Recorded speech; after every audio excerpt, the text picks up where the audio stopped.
Here is my Phantom wallet, and as you can see, I am rocking over 400 Gs in Solana. Now, the way I got that is not through trading, but through deving. If you watch this video, I'm going to show you the simple, step-by-step process that has allowed me to start deving my own coins and making some serious cash with no need to know how to code. Great! Yay!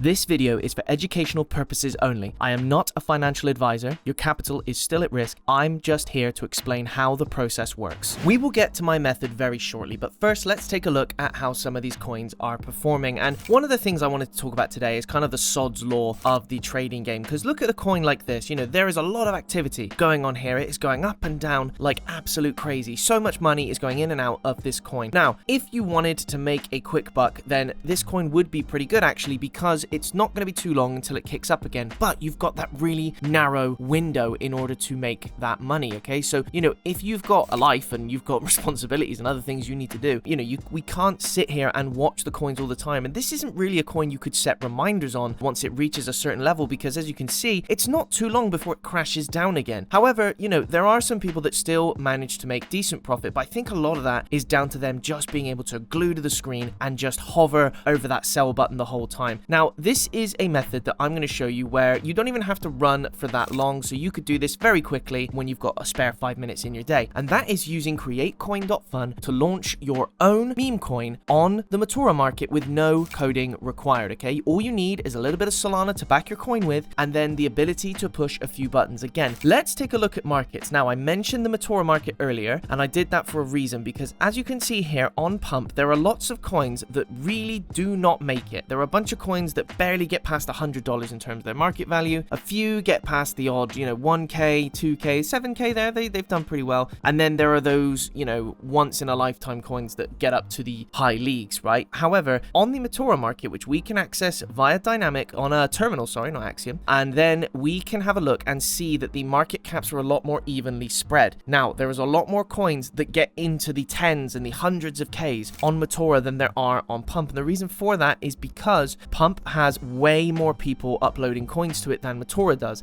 There's less noise, okay? There's less stuff you have to get past in order to be a success. Now, let's start looking at how we launch our coins. So, one of the first things that I would suggest to you is you need to have about $100 roughly inside your Phantom wallet. So let's take a look here. So I'd recommend having just over, I think this is just a case of price adjustments and things, but around $100 is fine. So we connect our wallet and then we hit Phantom and then we're connected. Easy as. Now, you would normally make your own coin by popping in a name, a symbol, and you'd link it to some kind of narrative like a film or a cartoon character or whatever. We're not going to do that. Instead, we are going to use the copy trending button. Now, this is a fantastic tool that allows us to have a look at all of the coins that are doing really well on the Pump market. And like I said, the Pump market isn't, you know, the most hospitable of markets. So you know that these coins are well-proven concepts. So that means that when we launch them on the Matura market, which is much more favorable, they are going to do a lot better. So you can see here, you've got their names, their market caps, and when they were last paired. So you can use that information to kind of pick the coin that you think will work best. If you're not happy, you can obviously refresh. Now, I tend to pick these coins on vibes because most of these, for the amount of time I'm going to run them, do really well anyway. So we are going to pick copy coin on StockCat today. So that's the coin we're going to use. Only 3.1k market cap, but I'll show you that it works just fine. The request block tab will come up. You are then going to have to click proceed, confirm, tick a box, and click confirm again. This is just you acknowledging that capital is at risk, which is obviously standard affair when it comes to meme coins. Now, we have created our token, but it's currently not worth anything. We need to create a liquidity pool. So what is that? That is us putting a bit of our Solana behind the coin initially to get it on market. So you can see here, you've got the name of it. There's our StockCat coin. You've got the amount of tokens available, but the only thing we need to worry about on this menu is the amount of SOL. So that is putting a certain amount of Solana behind our coin. So the only thing we need to change is that. So I would always recommend putting 0.2 Solana into this box here. So this is the amount that I have found holds the best and most consistent results for me. You can try a little bit more or a little bit less, but for the first time, I would always suggest going with 0.2. Let's confirm that transaction, and then bang, here we go. Our token is nearly ready to go onto market. There's just one more thing we need to do before we take a look on Dex Screener. So you can see here, we have got the pooled SOL, we have got the amount of tokens, and we have got the estimated value currently at 1470. Let's hit this lightning bolt button. Now, Now, this is an important part of the process, and this is what makes it tick and makes it work. You can be put onto Dex Screener's trending list for the next hour once you launch. It costs us 0.25 Sol, but what that does is gets us in front of all the bots and all the trend chasers who click without thinking. That's going to be the initial hype that's going to get our coin noticed by everybody else. So let's make sure we hit that boost button, pay the 0.25, because we are going to make that money back and then some. This is a very good investment and has worked for me every time and will work again on this video here. As I said, I'm doing all this live in front of you. So let's have a look on Dex Screener here, and then here we go. So we have got our coin live on the Mator market right now, and the sales are already coming in, and we've already got 52 traders who are looking at our coin. We've had just over 200 transactions now, and as you can see, our market cap, we hit the 3K there. We'd only been running a few seconds and already we'd hit the market cap that was listed on the copy trending tab. So you can see how these compounding factors really help come together to make these coins successful. And remember, we've only spent about 0.5 of a Solana on this coin, so as long as we've got more than that in the coin itself, we can make some serious money. So what we'll do is I'm going to let this run just for a little bit longer before we switch back to createcoin.fun, and then we will pull that liquidity. Okay, so let's switch back now. Now we're at createcoin.fun again. I'm going to hit refresh, and the estimated value is going to skyrocket up. We will see how much that coin is now worth. So if you would like to be in with a chance of winning 50% of what I make on this coin, then you just need to like, subscribe, and leave a comment on this video, and I will put you into a prize draw. That is like, subscribe, and comment to win 50% of what I make on this coin. So we started at 1470. When this refresh goes through, we should hopefully see that that has jumped up a lot. We can also have a look at the pooled SOL as well. 1.45k, guys. So I believe that is a 100x on this coin. So hit the minus button, withdraw 100% of that liquidity, confirm that transaction, and it should all go straight into your Phantom wallet. So we started at 99, $1,284, guys. It's as easy as that. If you're not doing this now, you have got to start, because soon enough, this method is going to be swamped.